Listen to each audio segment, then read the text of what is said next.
What I have here is a little cork that I make myself. Just a little popping cork. It's still on the same brand as the Thunder Chicken, but it's got a real short cam action and it's super heavy wire. Got a small weight here so it'll stand upright, and we're going to put some 150-pound leader right here below this, and one of those 77-66 mustad hooks, and we're going to ease over here. You know, out here tarpon fish, you know, we see this shrimp boat. It's not too far away from us right now. And I think what we're going to do, just to have a little bit of fun, the tide has went down and gotten slow. And so we're going to ease over here and get in behind that boat and fire out a couple live baits. And we're going to see if there's some of them big spinner sharks over there. These fish are fun to catch, and on these slack parts of the tide, the bite usually slows way down. But sometimes, these black tips will still bite through this part of the tide. And hey, some of these fish might even be over 100 pounds. So what we're going to do is we're going to ease in here, and we'll see if we can get us a big old spinner shark on. Looks like that'd be the Captain's act. You can see right here on the shrimp boat, you can see how the cables come out of the back end. That's their tow lines all the way down to their nets. You know, anytime if you decide to come out here and fish around a shrimp boat, be very careful not to get right there on top of his nets, because he's dragging, he's out here trying to make a living. Many times what you'll see is right here on the back of the prop wash, you'll see the dolphins and whatnot coming up, which you can see the dolphins coming up and down right here behind us and just off to the side of the boat.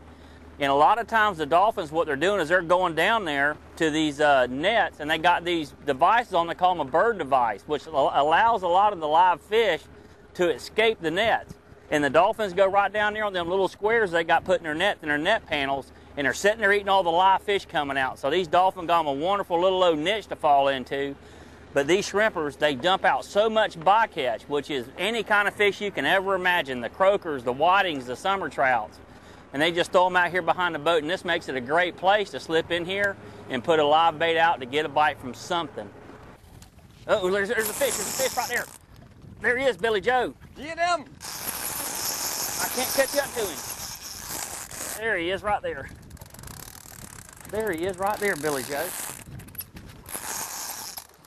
Oh, fish right here beside the boat. You see him, Billy Joe? Yeah. Hold it off right there. He's going to come in there and get it. Look like about a 6-footer.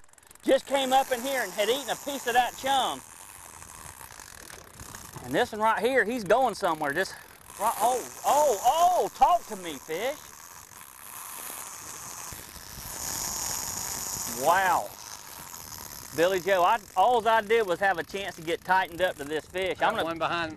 Oh, put it right here in the rod holder, Billy Joe, and grab a couple baits out of the cooler and throw them in and see if they'll come up here and get that, okay? And that tailing one right there behind it?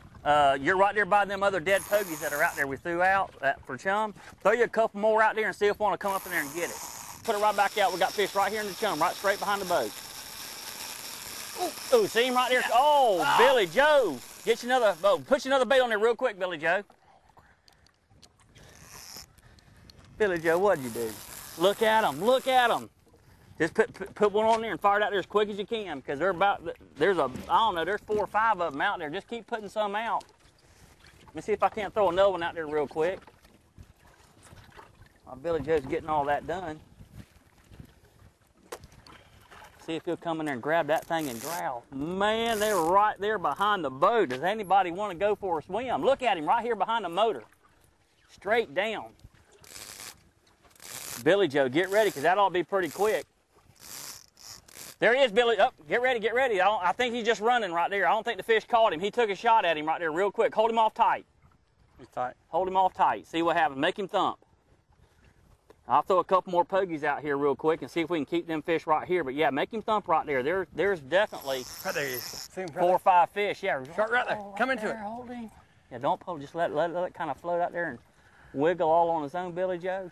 And I think he'll come up there and do the rest of it. Right there he is. He's to the left of it. How big is he, Billy? Right oh, there he is, right it. behind it.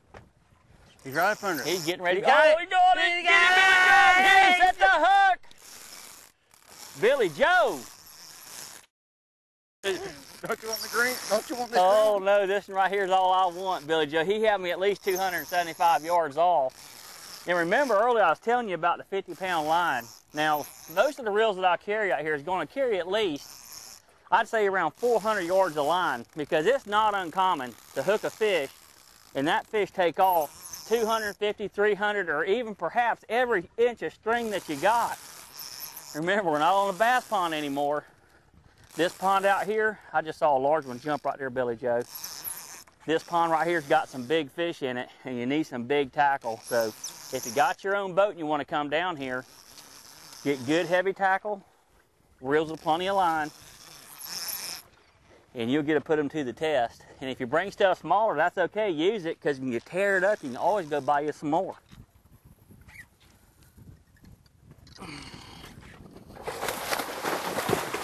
There we go. Well, Billy Joe, was that big enough for you? You know what? There's that 150-pound line. That's right through it. I mean, bit right through it, didn't he? He That's just... all right. That right there is a real good sized fish. I'd say a blacktip. Some people call them blacktip. Some people call them spinners.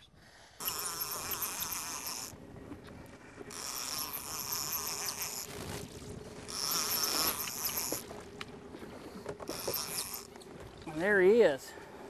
Is it here already? Boogie dad, boogie dad. There he is, baby. See if I can make him do an inside turn here.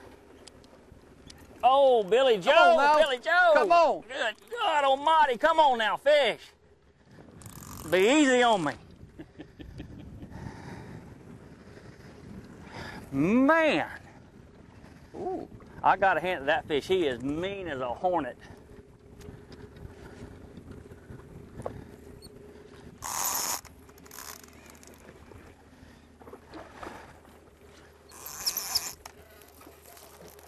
Whoo! Had a vapor trail behind that cork when he took off. These fish right here don't pull and they're not fun to catch. Hey, it's because they probably hadn't ever done it or don't know enough about it. But this right here, hey, this is the real deal right here, guys. Bring him right down this way a little bit here, Billy Joe. I'm gonna set this rod right in behind you.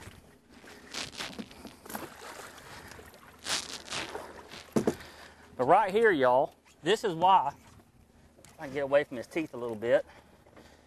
You see right here at the end of his fins, this right here is what we call him a blacktip shark, right there.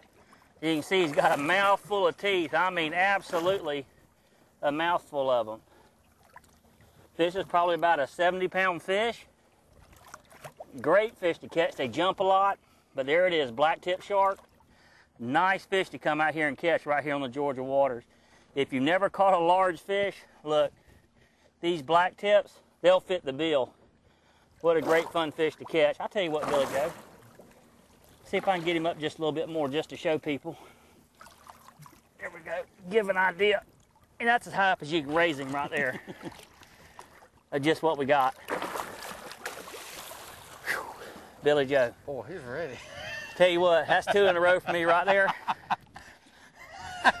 You ain't did it to me again. You're supposed to be catching these fish. You're killing me, Billy Joe. I'm loving this.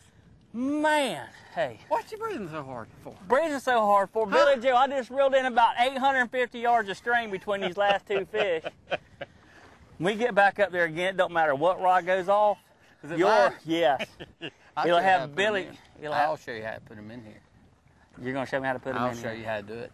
I hope one don't go up there and just get you bowed down back, because I'm going to wear you out, son. Come on. Let's I can do it. Now, Billy Joe, are you going to get the fish in here?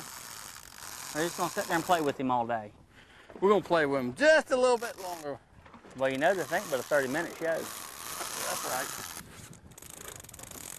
He might be around the back end of the boat quicker. Down deep and deep. Oh, he's deep. He's deep. He's deep.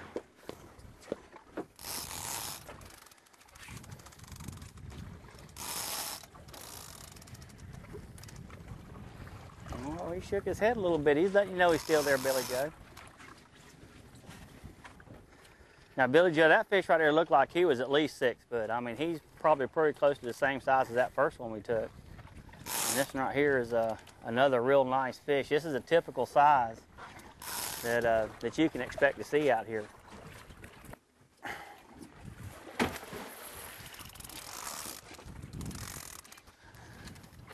Billy Joe, that sounded to me like that fish right there is still pretty green. I don't think he's done just yet. I mean, that fish right there is a good one.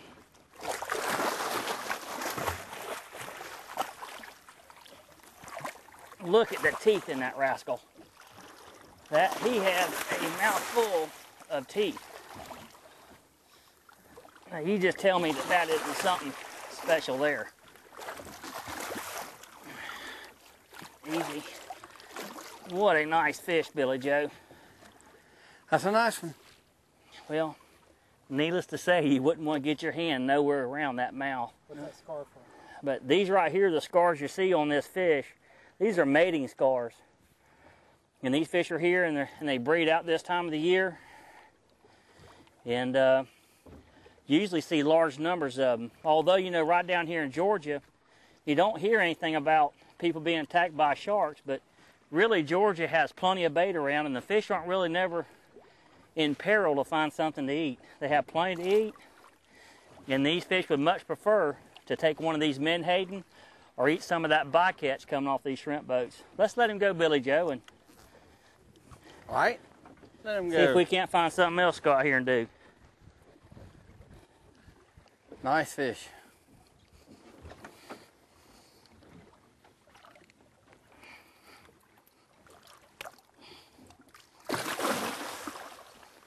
Woo! He's still green. You okay, Billy Joe? Let's catch another one. Hey, let's go do it, man. Billy Joe, did you have a good time, buddy? I had a wonderful time. Did we catch some fish? Yeah, we did. We still got them out, so we might get one more. You think you can take another? I can take another one. Well, look here, everyone. We really appreciate y'all tuning into the show this week.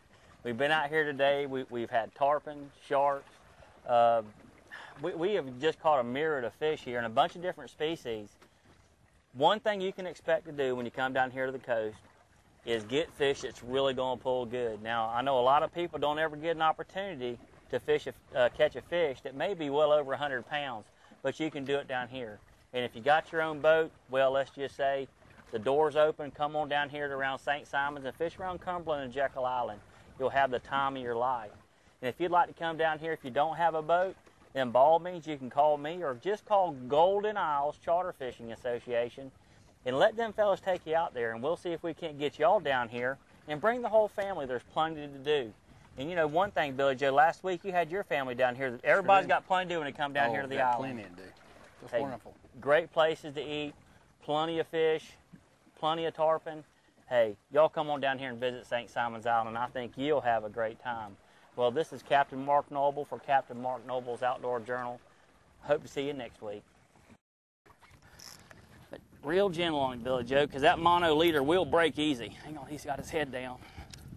It will break real easy. Let it go, Billy Joe. There we go. Of course, we paid for that.